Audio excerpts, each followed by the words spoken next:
What if I told you there's an everyday food sitting in your kitchen cabinet right now that's been shown in actual controlled studies to help a weak stream come back with force? And almost nobody over 60 has ever heard of it. I hadn't, not until I was 81, and by then I'd already spent 6 years standing at the toilet, pushing, waiting, willing a stream to come that used to arrive the instant I wanted it to. You'd think a weak stream is just the plumbing giving out with age, the same way your knees give out or your eyes need reading glasses. But here's what doesn't add up. Plenty of men in their 80s and 90s still have a strong, forceful stream. Age alone doesn't explain the difference. Something else does, and most men go their whole lives never finding out what it is. I'm 83 now, and my stream comes on strong the moment I need it to. No waiting, no straining, no standing there wondering if today's the day it just stops working altogether. I finish in under a minute most mornings, the way I did at 50. It wasn't always like that. For years, mornings started the same discouraging way. I'd stand there, everything ready, and nothing would happen for what felt like an eternity, but was probably 15 or 20 seconds. An eternity when you're standing in a cold bathroom, half asleep, willing your own body to cooperate. Then, when it finally came, it wasn't the confident stream I remembered from my younger years. It was thin. It wandered.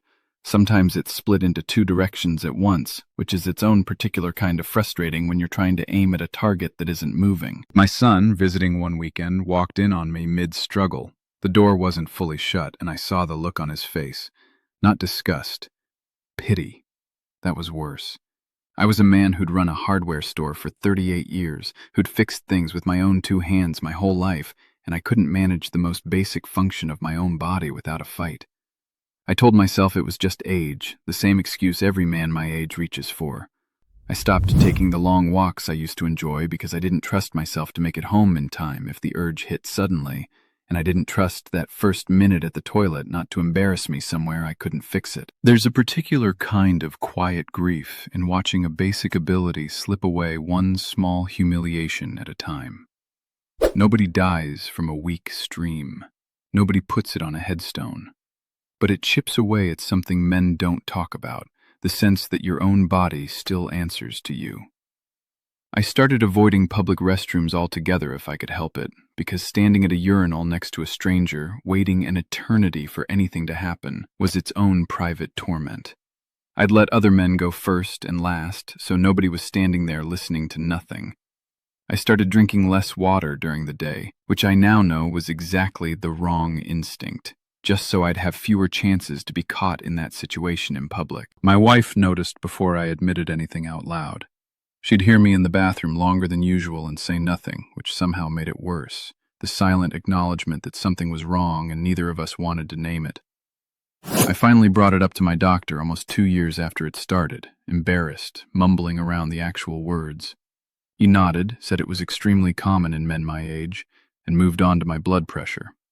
I left that appointment with almost no more understanding than I'd walked in with. Here's what my doctor never sat me down to fully explain, mostly because he had 8 minutes and a waiting room full of other patients. The prostate sits directly around the tube that carries urine out of the body, the urethra, like a ring around a hose. When the prostate gland enlarges, which happens gradually in a large share of men as they get older, that ring tightens. The tube gets squeezed. And a squeezed tube, no matter how hard the bladder pushes, is only going to let so much through at a time. That's the mechanical piece. It's not that your bladder muscle got weak. Often it's working overtime, pushing harder than it should have to, against a channel that's narrower than it used to be. There's a second piece, too, one that compounds the first. As that narrowing gets worse over years, the bladder can struggle to fully empty in one go, which means it fills back up faster than it should, which means more trips, more straining, more of exactly what you're trying to avoid. The two problems feed each other, and neither one gets better by waiting it out or hoping it resolves on its own. What made this click for me wasn't a doctor's office at all. It was my niece, standing in my kitchen, holding up a garden hose analogy that finally made sense of 81 years of vague explanations. "Squeeze a hose in the middle," she said, "and it doesn't matter how strong the water pressure is behind it, what comes out the end is thin, weak, and unpredictable. That's your stream. The pressure, your bladder muscle, might be perfectly fine. It's the squeeze that's the problem. And nobody had ever put it to me that simply before, in 81 years of doctor's visits. That reframing mattered more than I expected. For years, I'd quietly assumed something in me was failing, breaking down, giving out, that my own muscle had grown weak along with the rest of me. Learning that the muscle itself was often fine and the real culprit was an external squeeze took away some of the shame. It wasn't my body betraying me from the inside. It was a mechanical problem with a mechanical explanation. And mechanical problems, I've always believed, can usually be worked with. For 11 years, the bathroom ran my nights. Up at midnight, up at 2, up again at 5, a weak little stream each time and never quite empty. I'd lie there, staring at the ceiling, knowing I'd drag through the next day half awake.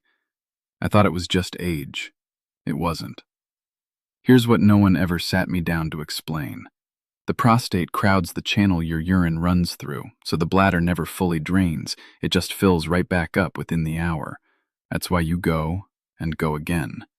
It was never weakness. It was never getting old. And the pills they kept handing me, they left me dizzy every time I stood, gave me that strange, dry finish where almost nothing came, and the nights never changed. But there is a gentle way to help that bladder empty the way it's meant to, without any of that. At 83, I finally sleep through the night again. I'll show you exactly what in this video, and if you want the simple support I personally use, there's a free presentation linked in the description below. What changed things for me was something my niece, she's a nurse, and the one person in my family who actually reads the studies instead of just repeating what she heard somewhere, brought over one Sunday afternoon. She told me about a plant compound called beta-sitosterol, found naturally in a handful of everyday foods: pumpkin seeds, certain nuts, avocado. 2 separate controlled studies, run years apart, gave men with enlarged prostates either beta-sitosterol or a placebo and measured their urinary flow with an actual machine, not just asking how they felt, but timing and measuring the stream itself. In both studies, the men taking beta-sitosterol saw meaningfully better flow rates and less residual urine left behind afterward compared to the men on placebo. That's the kind of study that convinced me this wasn't just folklore. Half a cup.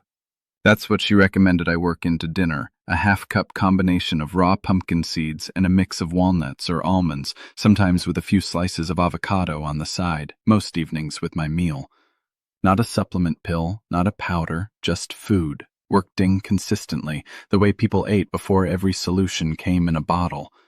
It's not a cure, it doesn't shrink anything.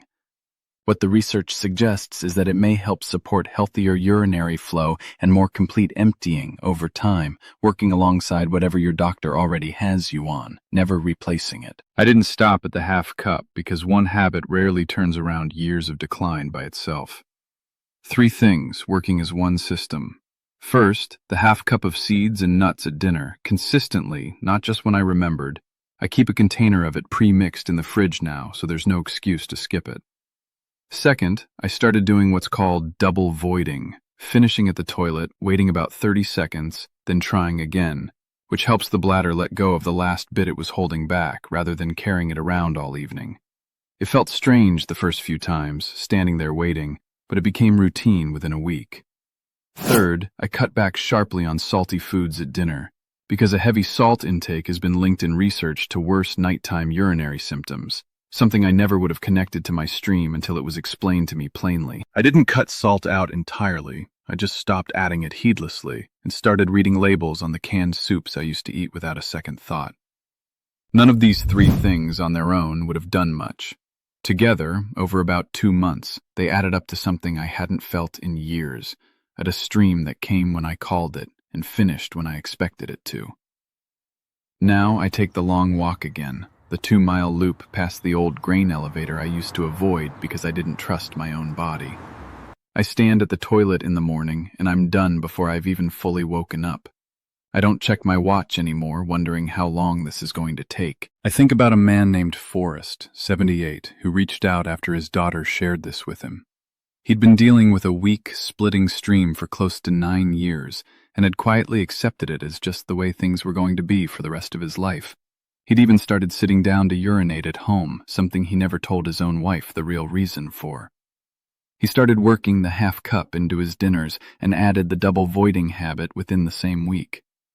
6 weeks in, he wrote that his stream felt like his own again, strong, direct, over quickly instead of dragging on. He said the thing that surprised him most wasn't the physical change, it was how much lighter he felt walking around without that constant low hum of worry in the back of his mind. I'm not telling you his story as proof this works for every man. Every body responds differently, and he still sees his urologist every 6 months, same as I do. I'm telling you because it's the same quiet relief I felt, and it deserves to be heard by anyone still carrying it alone. None of this replaces medical care. If you're on medication for your prostate, or you've been told you need a procedure, keep every appointment and keep taking what you've been prescribed. Talk to your doctor before changing anything at all. What I'm sharing is something to do alongside that care, a piece of the puzzle that a rushed office visit rarely has time to cover. I mention this every time I talk about this, and I'll keep mentioning it, because I've heard from men who stopped their medication cold on their own after hearing something like this, and that's not what any of this is meant to do. Your prescription and your doctor stay in charge. Food is support, not a substitute. So here's what I use, a few drops every single morning. And let me be honest about why it works. One herb on its own nudges one thing, but your prostate answers best when several signals are calmed at the same time. The flow, the emptying, the pressure behind it. That's why what I take brings them together, concentrated, working as one, not a single ingredient hoping to do everything. Stronger stream, full emptying, quiet nights, your freedom back. And none of the trade-offs, no dizziness, no dry finish, nothing taken from you as a man. It's linked right under this video. Go see it for yourself. It won't replace good sleep or your own doctor. It's there to support your body. At 83, I sleep through. It is not too late for you. What I want you to walk away with is this. A weak stream is not simply the toll of getting old, and you don't have to just live with it the way I did for 6 long years. There's a mechanical reason behind it, and there are real, food-based ways to support your body while you keep doing everything your doctor already has you doing. I think about the man I was at 81, standing in that bathroom, ashamed of my own son's pity, avoiding water fountains and public restrooms and long car rides. And I think about the man I am now, 83, walking 2 miles without a second thought, standing at the toilet and being done before I've had time to think about it, sitting through a long dinner out without doing the mental math on when I'd need to excuse myself. That's not vanity, that's dignity. Being the man who's still in command of his own body, on his own terms, this late in life. If a weak stream has been running your mornings the way it ran mine, tell me in the comments how long you've been dealing with it. I read every one myself, and I want you to know you're not carrying this alone. And if this gave you a piece of the puzzle nobody handed you before, subscribe, because there's more of what I've learned still to come.